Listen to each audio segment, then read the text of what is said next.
You were listening to episode 260 of the Game Deflators Podcast. My name's John. I'm joined by Ryan. Hey, everybody, here at the Game Deflators Podcast, we like to talk about games we've recently picked up, games we're currently playing, and we get into gear in this week's Inflation Deflation Challenge.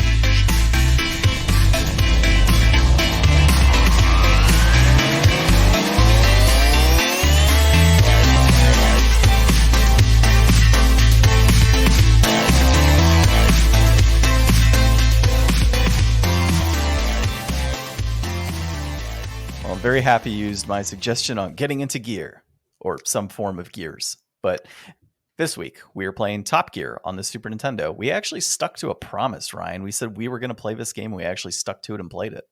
I mean, that's not so uncommon. No, it's pretty uncommon.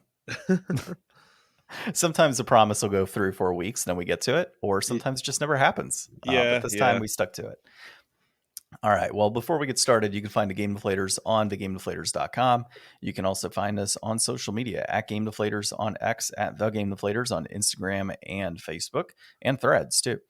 You can also find us on YouTube, so just search up the Game Deflators.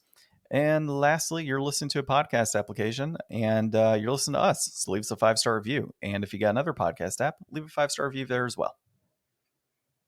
We solicit a lot of reviews. Yeah. I mean, You know what? We like reviews. We're never going to stop asking. Yeah, we're never going to stop asking. And leave us a comment, too, on wherever you're listening. All right. Let's kick it off with some recent pickups. I actually picked up more video games back-to-back weeks. I'm surprised. Woo! And this is a good one. This is one I want us to play. Yeah, so Pocky and Rocky Reshrined was, I think, $12, I think is what I told you, the other day on Amazon for new copies. So couldn't turn that down. I was like, that's not a bad deal at all. I also got my copies of Eiyuden Chronicles Rising, and I say copies of that because I'll go into detail here in a second, and Little Dragon Cafe, which is kind of like Harvest Moon, but with a cafe. So I don't know, I got to give that a shot. So Eiyuden Chronicles, GameStop does this whole thing where new copies, if you go in store and it's their display shelf copy, right? And they say, hey, everything was gutted. We just used it for display on the shelf. The game's brand new. It's an urban play, blah, blah. Obviously, we all call bullshit. We think that's a lie. Well, I ordered from their online, store. And because they had like 50% off deal, I figured, all right, cool. I'll be getting brand new games. I got the sealed, in the new polyfilm bag or whatever. I got one of those. I'm like, that's weird. Why the hell would I get one of those considering it's from their website and it's coming from a warehouse? And this is typically, a situation where if the game was brand new on shelf and they need a display copy, blah, blah, blah. So it doesn't make any sense that a warehouse would be in that same sort of constraint. So I said, that's got to be a mistake. I open up the case and it's got smudges on it. I'm like, that's ridiculous. I'm like, seriously? Like, it's supposed to be a new game and you got smudges on it. And then the little trading cards that came with it had nicks on the corner. I'm like, that's also bullshit. So I called up their customer service and said, hey, you guys sent me, I bought a brand new game. You guys sent to me in that poly seal stuff. And it's got nicks on the cards and there's smudges on the disc. It's clearly not a brand new copy if it's got fingerprints on it. And they're like, oh, okay, it must have been a mistake. We'll send you another one. 3 days later, I get another one. Poly seal bag. I'm like, that's so stupid. Like, there's no way that all they have is like brand new open copies of this game. And for what reason? Like, it made no sense to me. Unless they were planning on selling all of them as it's used at a certain point in time, it just didn't make sense to have all of them like poly seal wrapped. I don't know. Like, I've definitely seen places before where they'll like you'll go to GameStop and get a game and it's just got like a sticker on it. Like, it's not like new, but it's like you can't return it new at this point. Like, it's open game for you. And that's what's stupid. It's like, how do I know that the contents are in there, right? Like, the only way for me to actually know the content is in there is to open it up and make sure it's okay. So then by doing that, I automatically void whatever type of like new product warranty is on there because of that. So that's stupid to begin with. Like, it's ridiculous that they even do that. And then the other piece, and I honestly kind of want to call them again, be like, guys, like, you sent me again another copy that's like polyseal bagged, because they gave the other one to me for free. So like, what game is this? This is Eiyuden Chronicle Rising. Oh, this is that like Suikoden kind of successor? Yeah, it's the one that would be cool. Well, it's the one that came before the 100 Heroes one. Mm-hmm. So yeah, I mean, so like that's voided automatically if you crack it open because you got to check to make sure your content's actually there because you got to trust that they sent it. And then, the other part of that is, um, it's just the return policy is just screwed at that point. Like you can't do anything. Mm-hmm. Right. And then I checked locally, like the different stores to see if anybody was carrying it, like a copy. So I could go in and say, hey, do you have it with like the actual shrink wrap? Because I would like to get a new copy with the actual shrink wrap. No copy is carrying it near me. Mm. So like you have multiple copies online that are brand new and you're sending them polyseal bagged and nobody's got it locally. So that again just makes like no sense. So Weird. I don't know. Maybe there's somebody from GameStop listening and they can comment and tell us what the hell's up. But like it makes no sense to me. That would be cool. It would be cool. All right. And so I also picked up Magic the Gathering cards. I'm doing a lot of spec buys on the Caverns of Ixalan set. Mm. So I've picked up several different like artifacts that I think are going to be pretty cool. Dredge specific based artifacts. And then I'm also looking at mill deck type stuff. That's what I made. A dredge deck, really? No. Descend. Oh, the Descend deck? Yeah, I mean, it's kind of the same deal. So I'm going to be pulling a lot of that. I've got a deck in mind that I want to build that's blue-black that focuses on milling out your opponent while also dredging cards to be able to pull out more mill. So the overall idea is like stealing cards off the top of your opponent's library, countering their stuff, milling them, and then like ultra mill with things like Jace and Breach the Multiverse and things of that nature. So really trying to like steal a lot of their stuff is like the end goal. And then I got to figure out a way to ramp it. So that's going to be the tough thing is ramping. Yeah. But we'll see. But I think it's Tainted Indulgence, I think is a card that allows you to take like, you can look at the top 2 cards of your opponent's library and exile them and play them at any point and any mana taps for them. So, I mean, obviously I could steal land, would be an option there. And then obviously Jace I can mill 15. I've got cards that mill like 4 cards off my opponent's library. There's a land that's coming out that when it attacks, it mills 4 cards from your opponent's library. Breach the Multiverse exiles 13 cards from the top. And I've got another one that's like they mill half their library as well. And it's like a 4-drop unearth. So I can mill it and then bring it in for 4. And then when it attacks, they have to mill half their library. So like there's some stupid mill cards coming out. In addition to what's already in, play. So we'll see. I'm going to have some fun. See if I can win some tournaments with some mill and annoy some people. Nice. Yeah, should be good. And then currently playing, we're playing Last of Us Part 2 still. We are, of course, playing as Abby, and we are looking for Owen right now at the aquarium, which means the fantastic sex scene is coming very soon. So my wife is not aware of this scene, and I am just waiting to see her face of disgust when this happens, because it is not a very pretty scene. No, not at all. So there's lots of memes on that if you are not familiar. And lastly, I started playing Tales of Symphonia. Yeah, what do you think? It's pretty cool. I got to get used to like the attacking and such. Like it's kind of odd where you're controlling your character kind of freestyle while also attacking.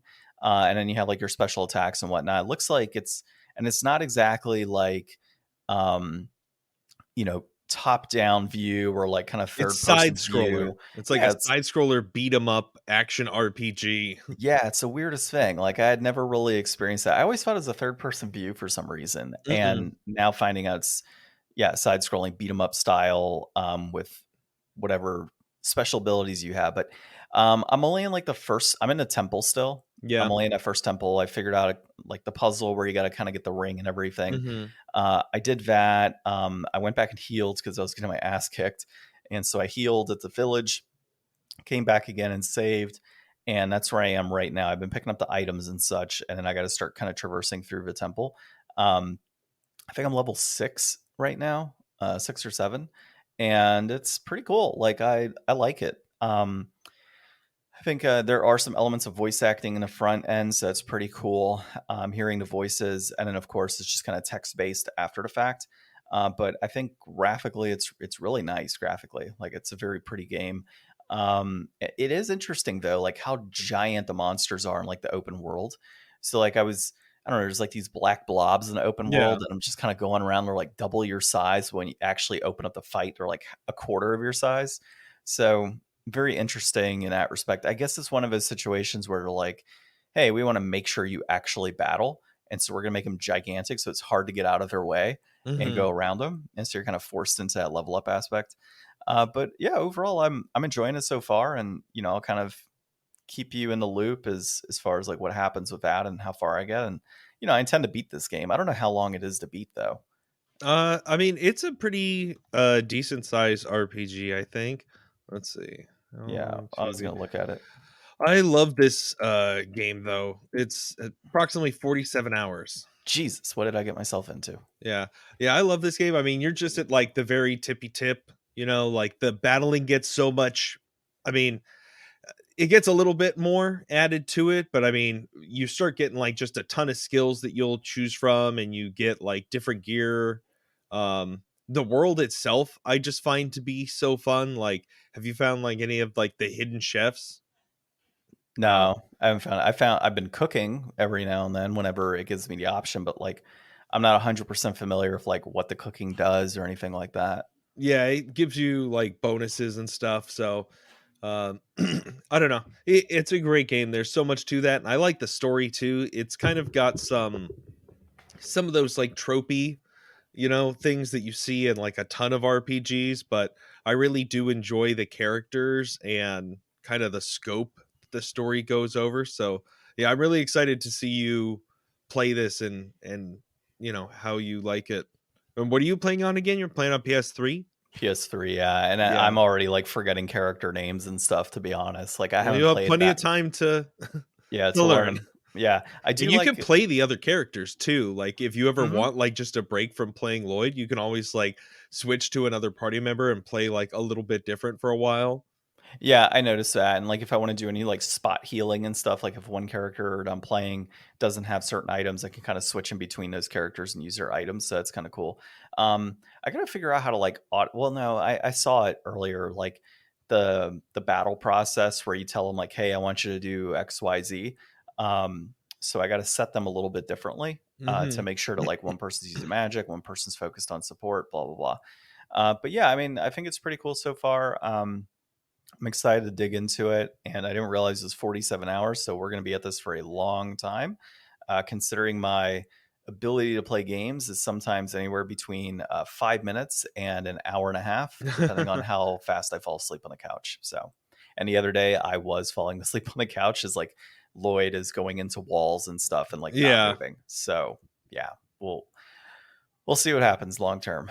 Um, all right, how about yourself? Pickups? So I didn't pick up anything new this week other than I went to the Lost Caverns of Ixalan pre-release the other night with a friend of ours. It was pretty fun. I had a good time. I actually did pretty well. I went 1-2, or no, 2-1.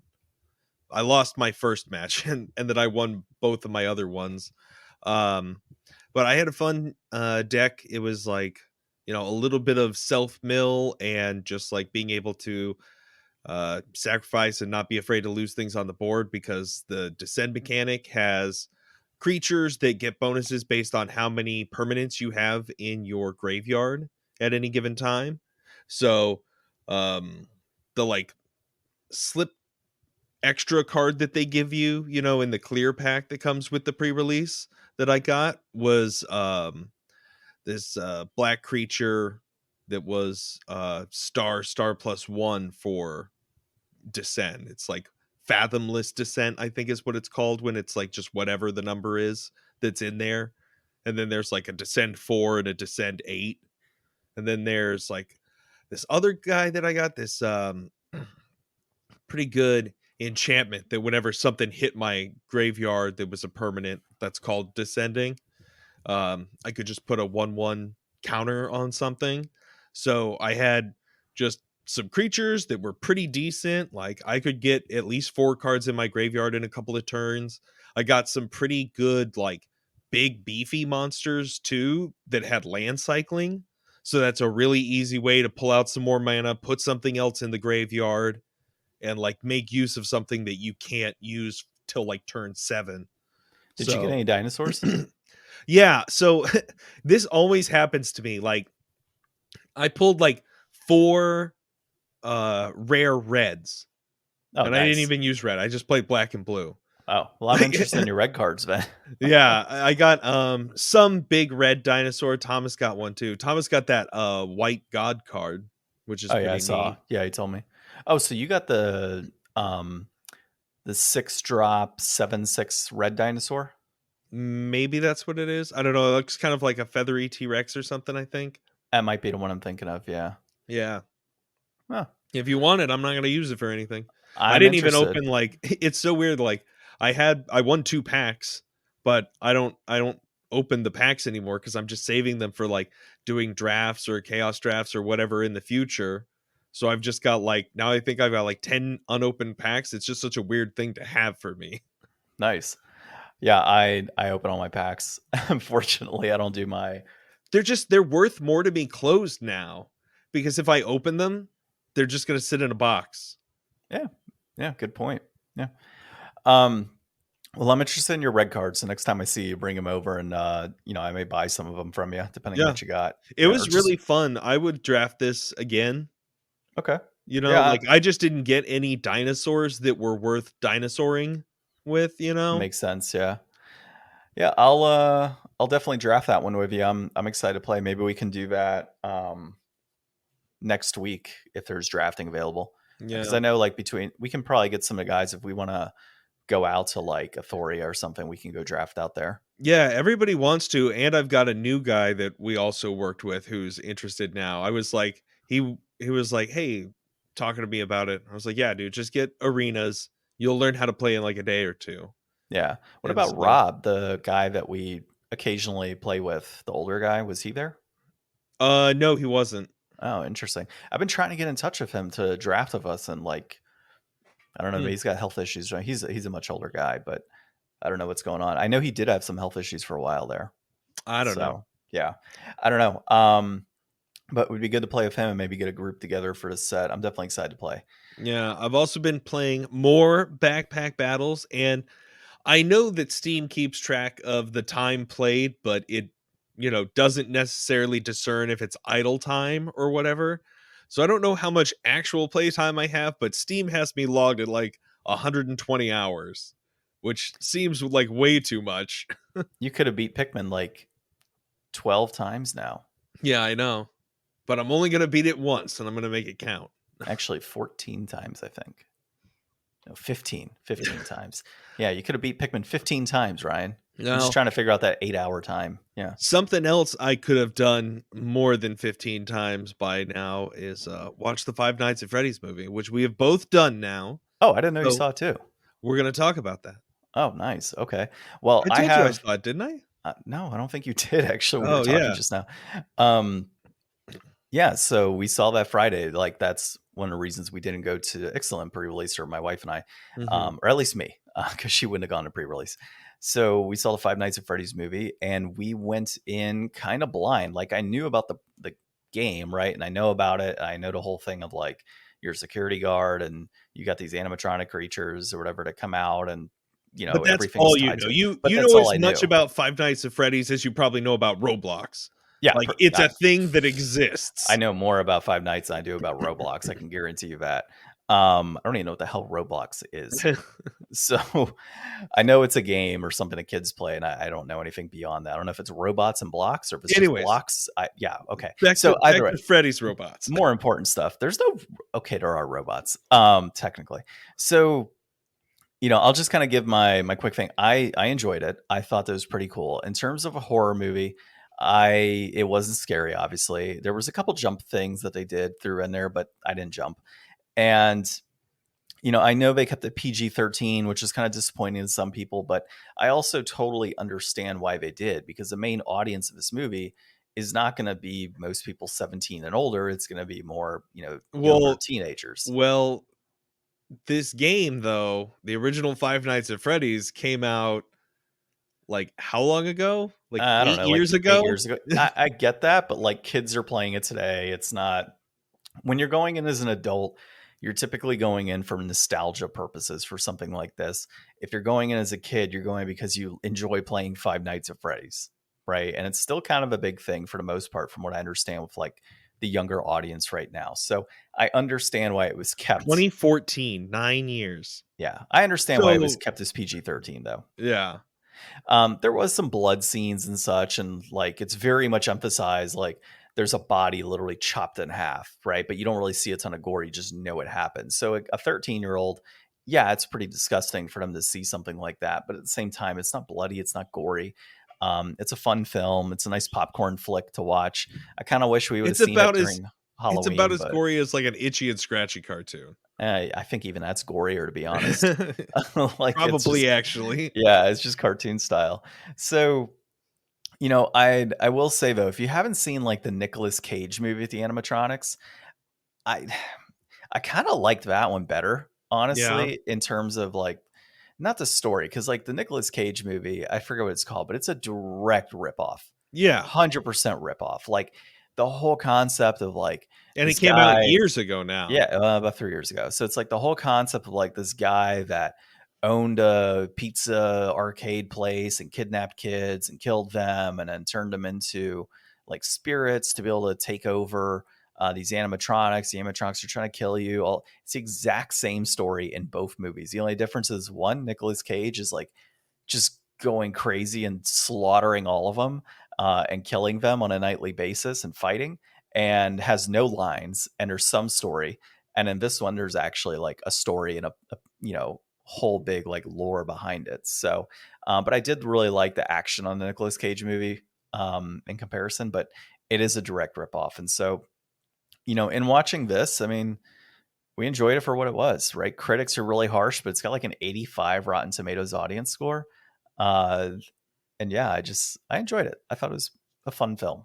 Yeah. So I'm coming at it from kind of a whole different level here. So YouTube fanatic that I am, I've been watching Matt Pat and the Game Theory and all his channels for years. So he's probably got like 80 videos on Five Nights at Freddy's now. I've watched all of them multiple times, and I've never played any of the games a single time, but I know like just about all of the details and stuff that he's ever like told us about, because I've never read the books or done any firsthand actual knowledge.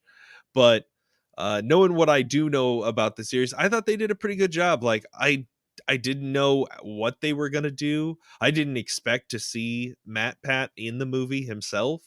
He was the waiter when they were at their meeting, Oh, I and didn't know that. yeah. So seeing him, I know there was a couple other YouTubers. I don't watch them, so it was fun seeing him in the movie. Um, I thought it was really good for what it was. I liked the guy from Hunger Games that was in it. I think he does a pretty good job. Shaggy of Scooby Doo, he was in there too. Oh yeah.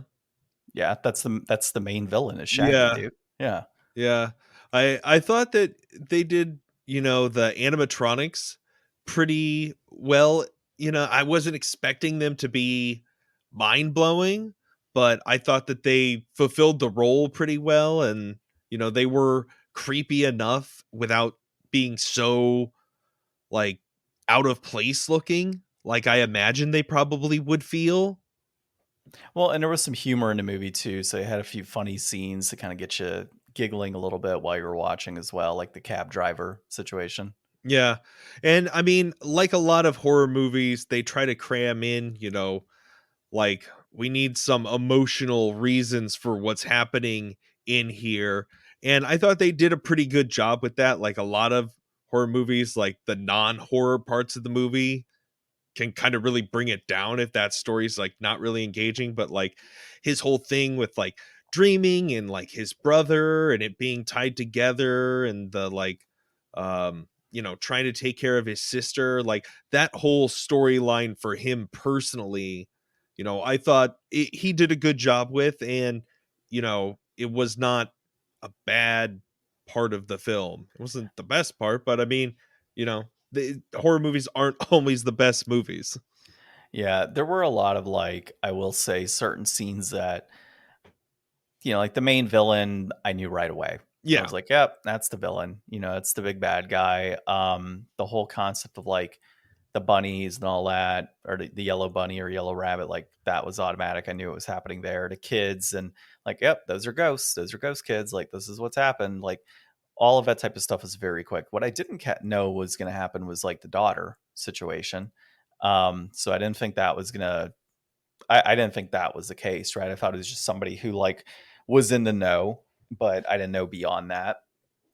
Um, yeah, so I thought that was pretty cool. Now, one question I did have though, and you're probably more familiar with this, isn't it when he gets back into like the security room that they can't follow him there?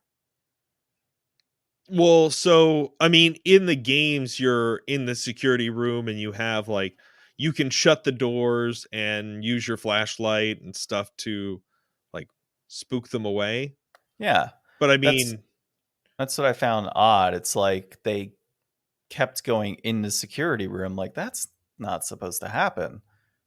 well, I mean, I think contextually, it just would make no sense for moviegoers to just be like, "Oh, why can't they go into the security room?" And then they would have to have a scene that explains why they can't go into the security room, and it would be kind of like maybe just shoehorned in. Yeah, I mean, honestly, all it would be is they rush into the security room and the animatronics are just kind of hanging out there staring at them. He's like, oh, they can't get in. Like, they must not be able to get into the room. Like, that's all that we really needed to see on that to really kind of get it. But, every time he fell asleep, like, he got cut. And it's like very obvious, like, oh, yeah, you got cut by this thing because it went into the security room. But then at the same time, like, well, if they don't like him and they want to kill him, he's asleep in the security room. They're clearly allowed to go in, it seems. So why can't they just kill him in the security room while he's asleep? I don't So know, like like that there's to me no was a plot hole. well, so they can't not get into the security room. Like you're doing stuff to keep them out. Like if you just sit there in the security room in the game, they will come in and kill you. You have Yeah. to like strategically flash your lights and lock the door, but the like power is shaky, so like the power locks on the doors will only last so long. Yeah. And so that's So they will just walk in and kill you if you're not proactively keeping them out. so then again, key plot hole, right? Like they Well, had but the then ability to go in while he was asleep. yeah, but the movie wasn't like about I know it them wasn't about necessarily them. trying to kill him. I mean, they had to adapt the game. It's a It very was more simple so game. trying to get to the sister is what it kind of came down to. And the only way to get to the sister is by him staying alive and bringing her and all that. So made sense. Like I get it, but at the same time, like, come on, like that's something that we could have adapted Well, and here. also like the monster never just kills the person on the first night. Like when your house is haunted, like you deal with that for a little while until it really starts to go down and your life's in That's danger. that's true. They got to play with you a little bit. It's kind of screw with Yeah. your head. Yeah, makes sense. All All right. right. So Well, this week we are looking at Sony thinks that they found a way to DVR your whole playthrough. Uh, Mario RPG is out early for everybody sailing the high seas, and a long ranting series is going to be meeting its end this week, and we'll go over all of those. Jen, you want to start us off? yeah, let's go ahead and kick it off with a new Sony patent is going to let you replay a game from any point possible. And this is Grant Taylor Hill at Insider Gaming. So I thought this was really cool. I saw your notes here, and I know we'll have a little discussion going, but I think it's really cool. The concept here is that say you beat a game and you go through it and you want to revisit a specific scene, there are like sub chapters that go through the chapter, so you can get to certain scenes in video games to replay them. So the example that I saw in this article was say you are trying to do a tutorial on how to beat a certain boss. Rather than having to do a bunch of save states or replay the game to get to that point to do it, you can go straight to that boss, you can beat that boss, and then you can go ahead and do your tutorial. You could stream from any section you want.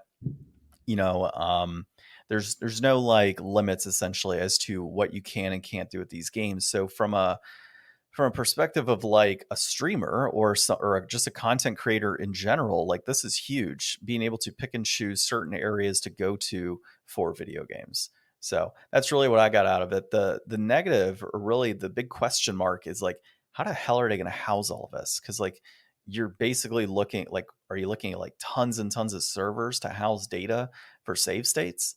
Like, so nobody's 100% sure yet how this is going to work. from a, a logistics and technical perspective. But I think, the overall like thought process and like different save states like that, I think that's very easy. I don't see that being an issue. Trying to fulfill that like objective, but like again, like the servers and how it's actually going to be housed and the data and how that looks on your PlayStation, that's all up in the air, right?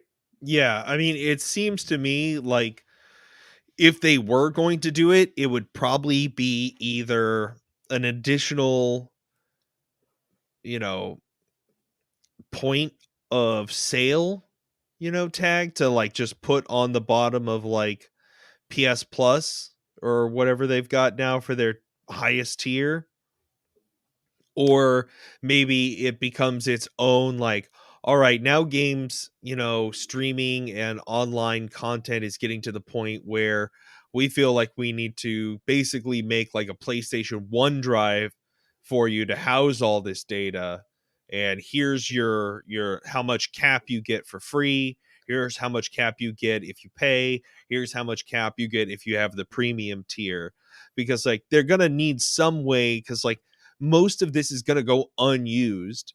So unless they want to put a timetable on it where it's like, okay, we'll preserve all your data for a year, is that long enough, or whatever the case may be? Because like once you're done doing whatever, if you're a streamer or content creator or somebody like you said, and you're like, okay, hey, let's go back to this game at this point, I'll make some content around this or whatever.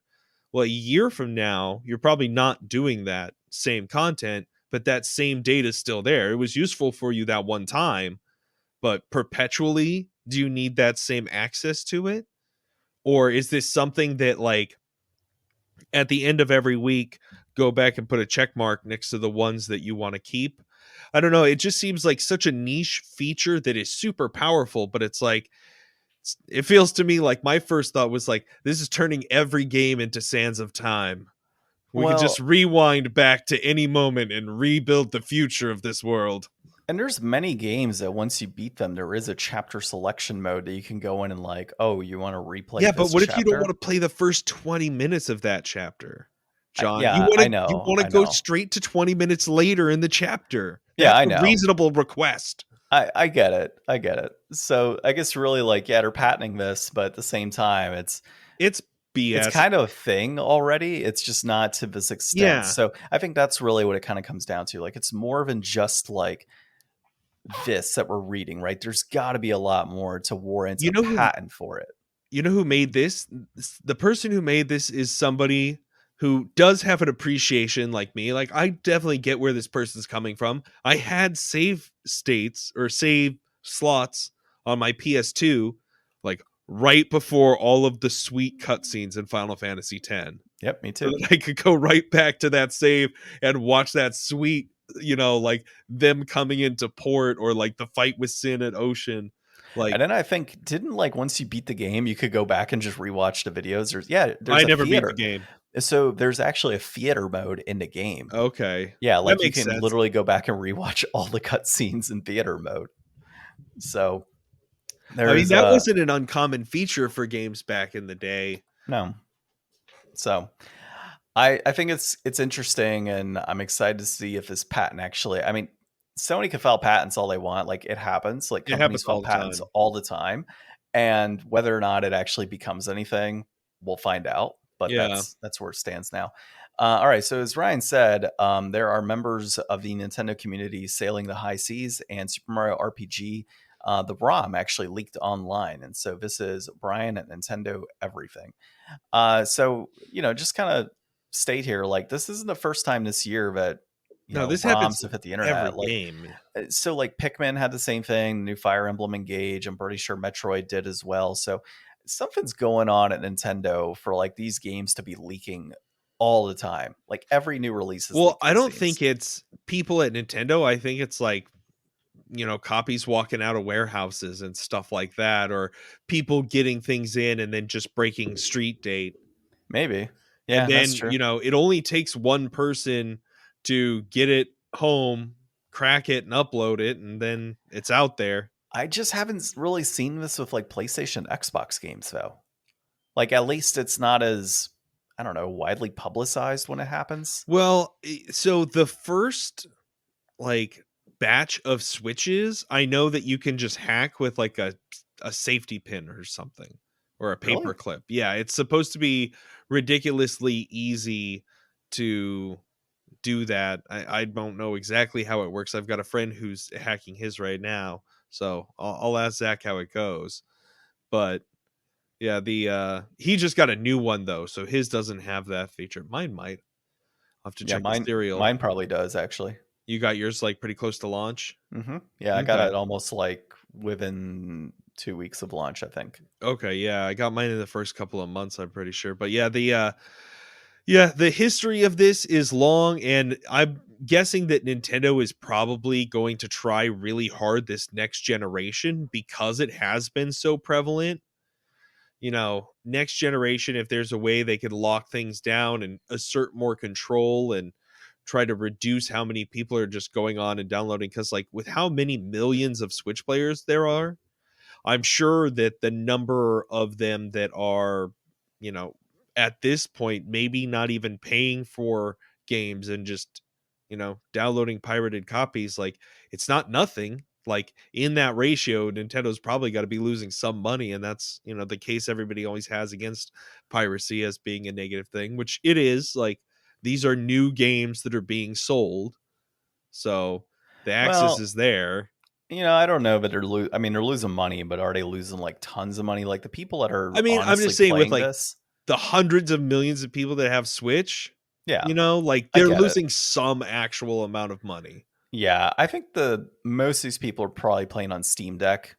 To be honest, like I don't know how many people are like hacking a Switch and doing that. I Oh, mean, you think there's they're like emulating the Switch?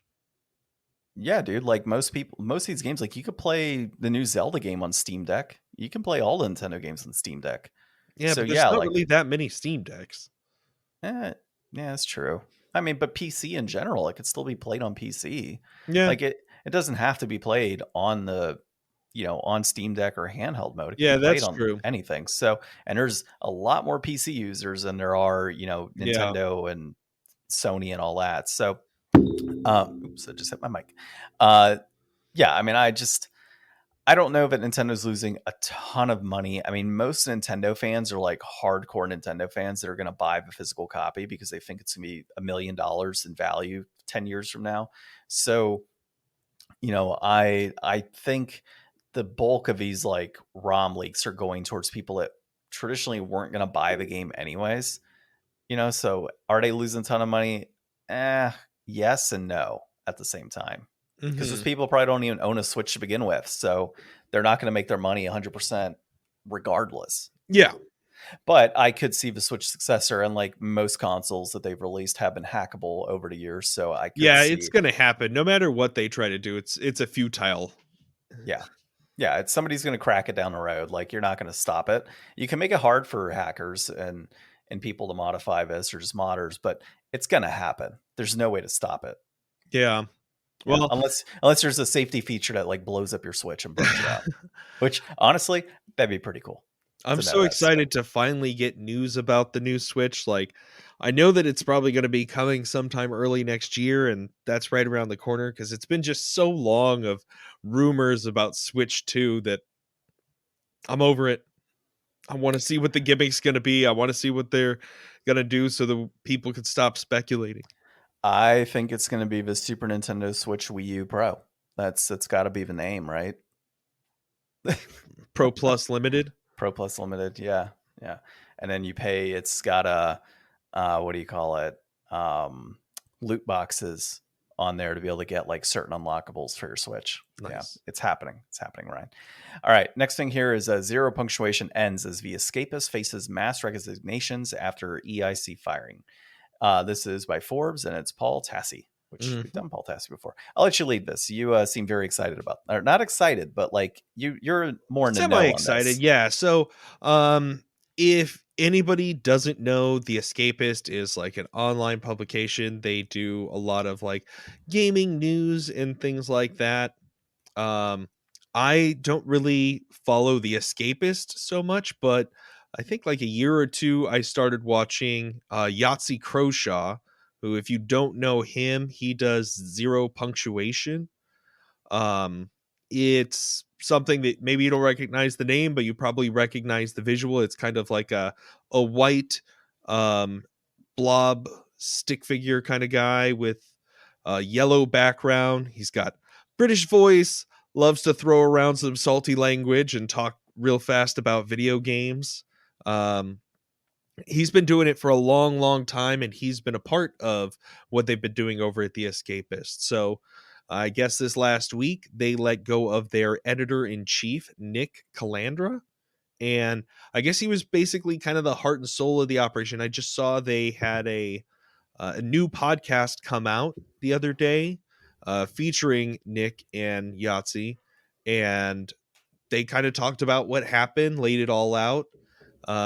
He was just kind of let go, and so were some other people. And after hearing that, Yahtzee and some other people decided, you know what, like, he's the person who's been leading this ship, and he's the person who has the ideas that we, want to get behind. So they all left with him in support. And within a week, they've turned around a Patreon, all social media presence, launched this first episode of a podcast, and are starting to move forward as Second Wind. And this is going to be wholly owned by them, so they won't be under the thumb of whoever the people behind The Escapist are. They're urging everybody don't speak out against The Escapist. It's not the writers and the people there's fault. It's the money people behind the scenes fault, that anything happens, really. So, they just want to move forward from here and, keep creating great content and, just keep their presence up and going. And it seems like so far the support has just been so overwhelming that they didn't even miss a beat, just instantly. He was telling a story, like, he had made the Patreon, hadn't even got anything set up. And before he could get anything finalized on it, somebody already found it and signed up for the highest tier. So yeah, I mean, it helps when you have hundreds of thousands of followers to do something like that. But it is good that they were able to kind of kick that off and and get back to a normal for them in a way. Yeah, I don't have much to say on this topic, to be honest, because I wasn't super familiar with them and it's not something I followed. But I do think it's pretty cool overall. What happened, not what happened, but what they did with what happened. Yeah, it's very impressive just how much they were able to kind of stick together and decide, hey, we can, if we all stick together and work hard, we can weather through this together. And so the games industry and the games media are both being heavily hit by layoffs, and it's affecting real people. But that's that bond of workers is why a lot of those places are trying to unionize as well. I mean, there's a lot that the corporations don't really give a shit about, so we're better off together than relying on them. And this is another great example of that. So I just thought, with how long Zero Punctuation's been going on, I think they said in the podcast 16 years or something that he's been putting out content like that. So but he doesn't own that. The Escapist owns that whole thing as far as they know right now. So he's rebranding under another name of a platform that he already owns. I think it was Fully Ramblematic is what they said it's going to be, and they're looking to get right back into it, I think next week, with the first episode of that, and then going bi-weekly from there. So very nice. Good for them. Well, Ryan, I got to tell you, here on the Game Deflators, you didn't hit expectations on the number of 5-star reviews that have been left on our various platforms. So we're going to have to let you go, Ryan. No. Yeah, I know. But let's first get through this inflation deflation challenge, and then we'll talk about it. We'll see if maybe. Hey, I own the rights to the inflation deflation challenge. I think you do, actually.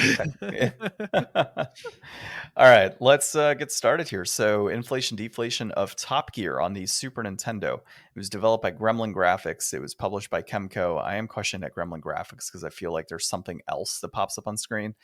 It was programmed by Richie Brannon, Ashley Bennett, and Simon Blake. Released in April of 1992. It is a racing game, and reception is around an 8 out of 10, roughly.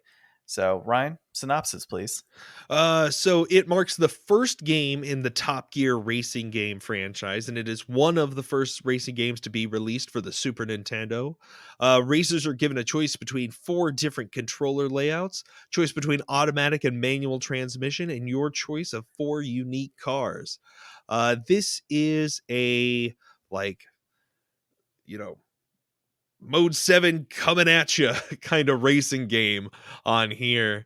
And I don't really have a whole lot of history with this, time period in racing games. Like, the first racing games I remember playing were like, what are they? The ones in the arcade. Oh, Cruising like USA or something. Yeah. Yeah. So I played those, and then I got Gran Turismo for PS1, and I was never good enough to actually play that game. So most of my racing game history is not from this era, the little that I do have experience with, but I really enjoyed this. Like, this is the game you always see somebody playing when it's like you see somebody playing a Super Nintendo in like a show or something. They're playing this game. Yeah, this to me is one of the greatest racing games on the Super Nintendo. Dude, every aspect of it, like, you mentioned cars, right? So one car has high fuel consumption, but it has, faster How do you speed get and more fuel? there's pit stops. There are? I never used one. Now, which color car did you use? The white one. Yeah, I did too. That's the amateur car is the white one. The amateur car has less fuel consumption.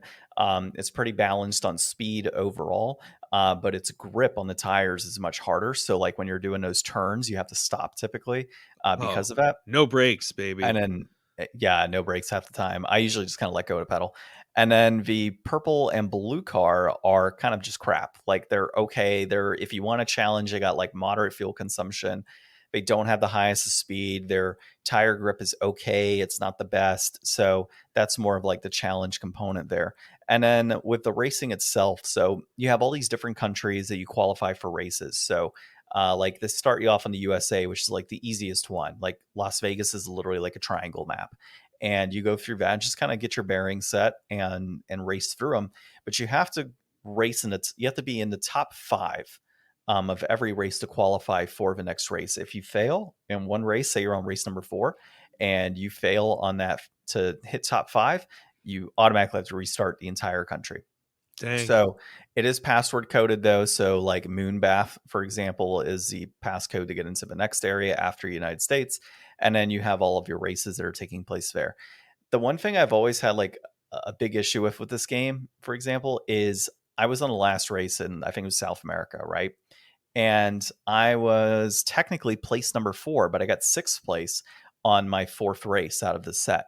I ended up not qualifying with the passcode, even though standing wise, I finished number 4. Yeah. I was like, come on, like really? I was 2 points behind. You're not going to give it to me. So that kind of sucked. And then the music on this game and the graphics, I think, are great for what you're experiencing. Like, it's not like cars are just kind of appearing out of nowhere. Like you see them coming like early on, so you can kind of dodge and weave traffic or weave within the racing. And then the music, there's like 4 tracks, essentially music tracks that are part of this game, and they're all great. I think that they're phenomenal. I wish there was more music, but I'll take what I can get with this game. But it's one of my favorites. My brother and I used to play it all the time when we were younger. I would use a white car, he would use the red car or blue car, actually. So now I know why I always won. Now that I'm older, just because of the dynamics on those vehicles. And then the racing, the actual levels, various levels. Some will have sharper turns and have like these triangles. Some have signs, some have rocks and different things that you could end up hitting. If you crash into other cars in front of you, it slows you down automatically, pushes them up. It seems like 50 feet in the process. So there's a lot of like unique pieces to this game that I never really experienced in other games growing up, as far as racing is concerned. And it still today remains one of my favorites. Yeah, I really like the backgrounds. Like the Night City background was really cool. I like the San Francisco track, how it had like hills and stuff that you were going up and down, and it was really well like executed for what they're able to, what they had to work with back then. It took me until the last race of the USA to get a first place finish. I started at fourth, and then I got a little bit better each race after that. But it was a ton of fun. I really like this game. This is definitely a game that I would sit down and play again. And getting into brass tacks, we'll go over why that is probably pretty easy. So, complete in box will run you $46.62. That peaked at $57.99 back in August of 2023. Right now, that's currently trending up. A loose copy, though, that'll run you $10.12. That peaked at $15.22 back in July of 21, and that is trending down currently. I mean, for $10 for a Super Nintendo game, hell yeah. Yeah, Oh, yeah. and it's, four cars, and then the fact that you've got like there's 10, 12 not even that, I think it's like 15 countries and different tracks that you can race through. And one thing we didn't point out, like from a development aspect, is that the game Lotus, I think is what it is on Sega. Mm-hmm. A lot of these are like remixed tracks from that game. So if you enjoyed Lotus, this is a game that you might enjoy as well, based on those remixes of tracks. But I wish it had a single screen mode. yeah, that is kind of something I don't like, having the computer on the second screen underneath. But it's also kind of helpful, because if you're playing a white car and it's playing a red car and it's like, oh, going in for a pit stop, you can that's your main competition, is that red Screen car. looking.